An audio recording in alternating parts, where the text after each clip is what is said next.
Hello my lovely viewers, welcome back to my channel. আমি অনামিকা, আপনারা দেখছেন অনামিকাস ভ্যারাইটি কিচেন।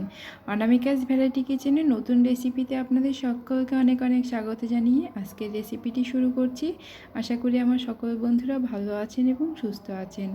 ভিডিওটি শুরু করার আগে বন্ধুদের কাছে অনুরোধ রইল ভিডিওটি স্কিপ না করে পুরো ভিডিওটি দেখার জন্য। আশা করি আপনাদের অনেক ভালো লাগবে। আজকে আমাদের রেসিপি রুই মাছের কারি।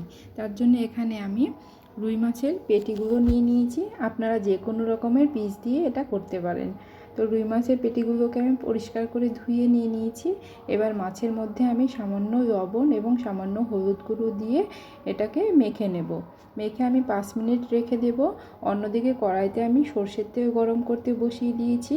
আর তেলটাকে অবশ্যই খুব ভালো করে এরকম ধোয়া ওঠা গরম করে নিয়ে তারপরে মাছগুলো দেবেন। এবার মাছগুলো এক এক করে দিয়ে আমি এপিট উপুট করে উল্টিয়ে মাছগুলোকে ভেজে নিচ্ছি। খুব বেশি কড়া ভাজবো না, একদম আবার হালকাও না, মিডিয়াম করে আমি মাছগুলোকে ভেজে নেব। মাছ কিন্তু কড়া ভাজা হলে মাছের টেস্ট ভালো লাগে না খেতে, তাই খুব বেশি কড়া ভাজবো না। আর যেহেতু এটা কারি হবে, কারিতে কড়া ভাজলে কিন্তু মাছ ভালো লাগে না। ঠিক এরকম করে ভেজে নিয়েছি। এবার মাছ ভাজা ওই তেলের মধ্যে আমি আরেকটু তেল অ্যাড করে দিলাম। এবার আমি ফোড়নে এখানে দিয়ে দিলাম একটা তেজপাতা আর গোটা গরম মশলা আর গোটা জিরে। ফোড়নটা কয়েক সেকেন্ড ফোটার পরে আমি এখানে দিয়ে দিলাম পেঁয়াজ কুচি। মাছের পরিমাণ বুঝে আপনারা সব কিছু অ্যাড করবেন।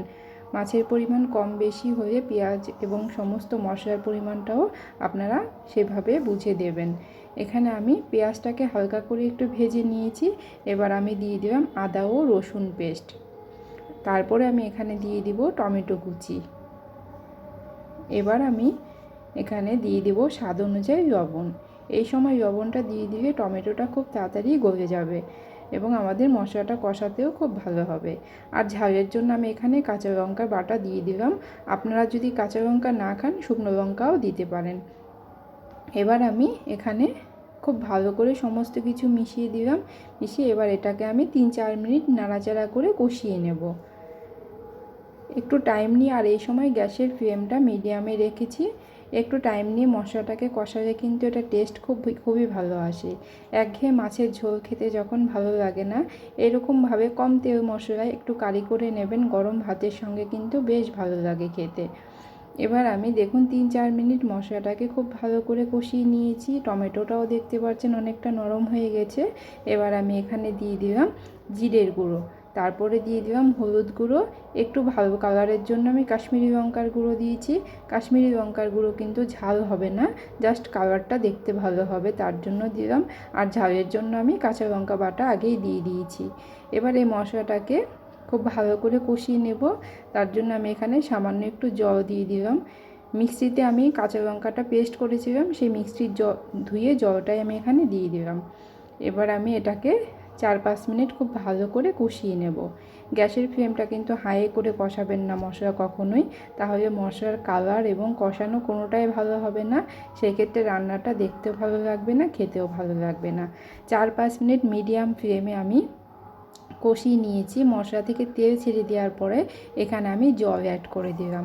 যেহেতু আমরা এটা কারি করব, খুব বেশি জলের প্রয়োজন নেই। এবার আমি দেখুন পরিমাণ মতো জল দিয়ে এবার এটাকে আমি ফুটতে দেব। 5 মিনিট ফুটিয়ে নিয়েছি। এবার 5 মিনিট ফোটানোর পরে আমি এখানে ভেজে রাখা মাছের পিসগুলো দিয়ে দিলাম। মাছের পিসগুলো দিয়ে আরও আমি 5 মিনিট ফুটিয়ে নেব। খুব কম টাইমে হয়ে যায় এবং কম তেল মশলায় আমি করেছি।